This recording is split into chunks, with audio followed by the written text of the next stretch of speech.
Hello, welcome back. This is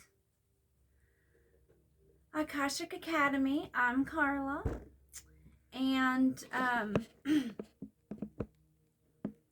this is going to be an 11/22 report. This will be the first leaders report for the new year 2022.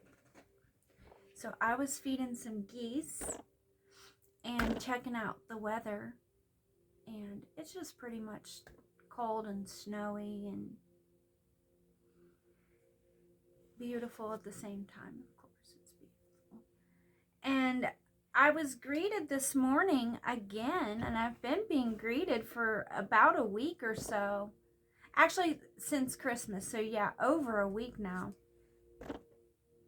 A full 8 days, I think, with gifts almost every morning, maybe every single morning, from the ancestors. Messages, songs, meditations, healings, more messages, more songs, more meditations, more healings, gathering. There's a great gathering happening in the spirit for the sacred feminine and for this time that we're in and for the Lord. So it's really beautiful. It's just really, really beautiful. And it's so needed. It is so needed. So there are still some really, really powerful, or at least at the moment, they still seem very powerful, attachments hanging around the sacred masculine and feminine. So let me tell you about that a little bit. This morning, before I'm even done with the morning greetings, having my morning coffee, doing whatever it is I'm working on, okay? Whatever it is.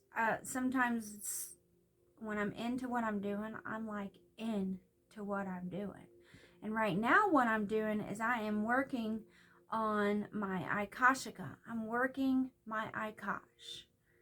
And I try to come together. I try to bring these reports together to share that with you guys. How I'm working the Akash and how that's going and stuff. So this is how it's going while I'm in deep meditation. Deep, very deep meditation. And I'm listening to drums. I love drums, okay? Your planetary conscious loves these drums as well, the sacred feminine. She loves the drums. She loves certain noise and activity, especially coming from her masculine. Okay? And, I gotta see. Pardon me. So, drums do something to me in general.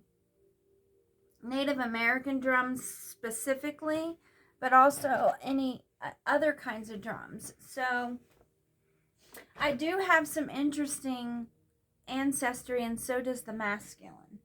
And our bloodlines, our heritage, our history, and that's a twin flame thing as well. Usually it's the elect who are a little more aware of what their heritage, what their mission is, what they have. And that's what makes you that's what makes you a monad leader, is when you start to know more about your soul's bloodlines, your heritage, your history, the history of the earth, the history of your location, the energy of all of that. It really elevates you and sometimes puts you in a very powerful, very possibly influential type of position. And then if you're an elect soul and that's going on with you, you're a monad leader. You're a leader. The universe sees you as a leader. You don't have to be recognized necessarily by the world or the matrix of things or whatever. The universe recognizes you. And so that's kind of where I am right now. The universe has given me a lot of recognition, a lot of assistance, a lot of favor for my ministry and for the healing that I'm working on. So I have certain keys at this moment that I'm trying to deliver to certain other twin flames, and it's working out pretty good. Divine meetings are happening. Divine meetings are happening. But what is also happening is before I even get done with my meditation, or as soon as I am done with my meditation, it is shown to me that there is still a narcissistic energy, an attachment energy, I don't know what you want to call it, coming from somewhere.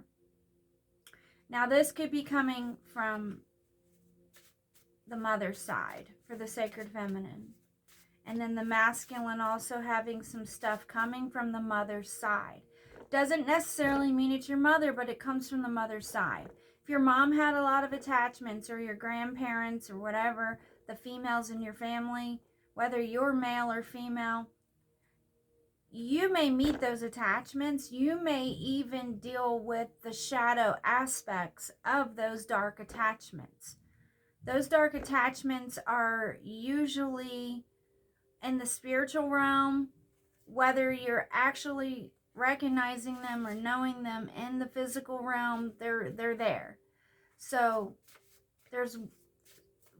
the way it plays out is very interesting. So when there's falsity rising up, sometimes that falsity has a message. There's a pattern within it.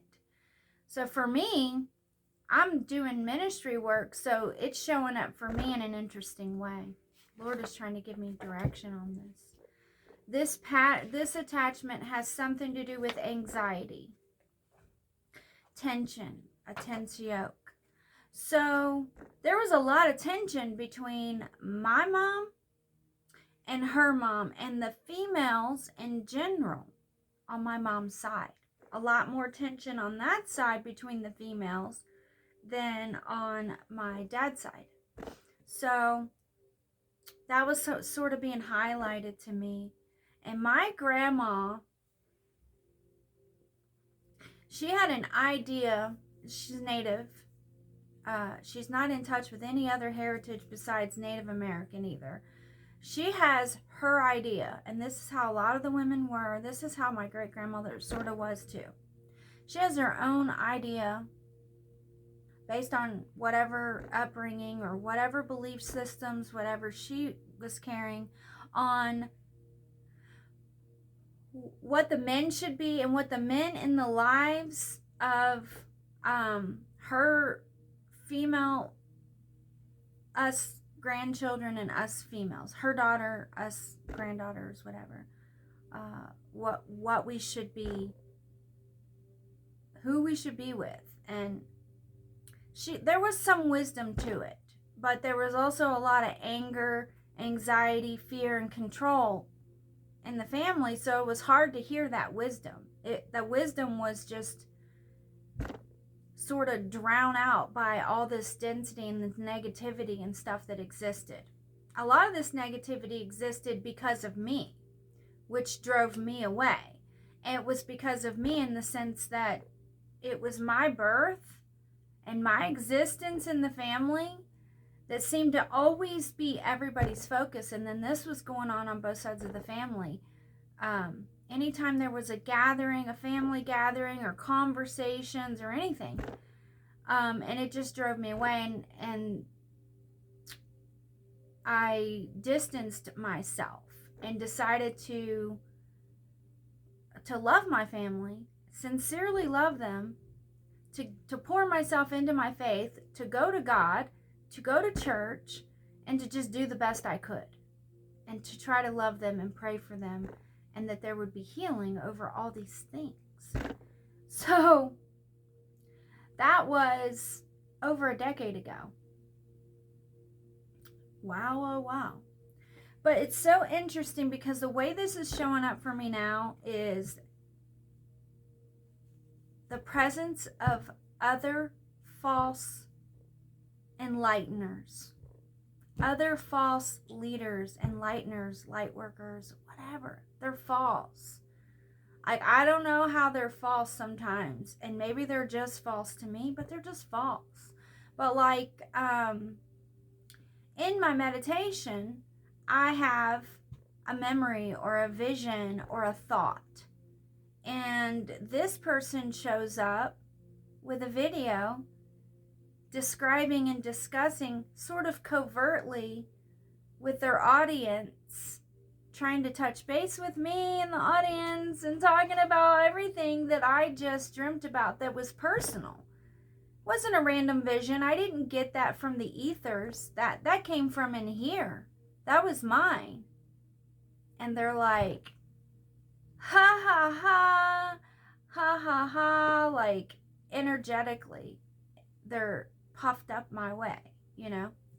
I'm like, not today, Satan. Not today. But thank you. Thank you for showing me that the pattern's still there. So this was intense for me because my grandmother's brother, based on our family's beliefs, based on circumstances, based on the way things went, I don't know, her brother raised me. And the way that happened, there's a mystery to it. There's like a family mystery going on. And the ancestors want to know. And the sacred feminine wants to know. And the Lord wants to shine a light on it. You know, and that's been happening for a few years now.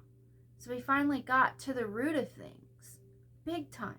And I had to do that before I could come into full union with the Lord, to walk in my own purpose, and before I could even begin to, I got a haircut and this lady was so like rude. I thought she was kind of rude and strange to me. And she was like, it was crooked. And it's like, it's still crooked. Oh, I hate where I live sometimes. She did a just bang up job on my hair. Anyways, sidetracked. That energy though, it's even there with things like that. Like I go to have something done and there's someone giving me service and they're not maybe even necessarily being rude, but there's a presence, there's an energy behind it. There's like an energy that's there. And I just know that it doesn't fit and it doesn't match me, but it's there and there's a pattern and there's something being said, right? So this lady's like cutting my hair and she's like, is that your granddaughter? And I cannot tell you how odd it was. It wasn't offensive. It was just odd. It was, and I know it's a little odd sometimes for people to look at me, and then I have my grown sons, and then I have my little girl and my younger children, and then even more sometimes for them to find out that I'm now a grandma and that I have a son that's pushing 30 years old. And some people are like, wow, you don't even look that age, you know? Most people, for many, many years, very repeatedly, are shocked that I have the years on me that I actually have, the experience I have in life, much less the fact that I have all these kids. I don't know. And for me, it's just completely natural and normal and doesn't feel weird, but to the outside world it does.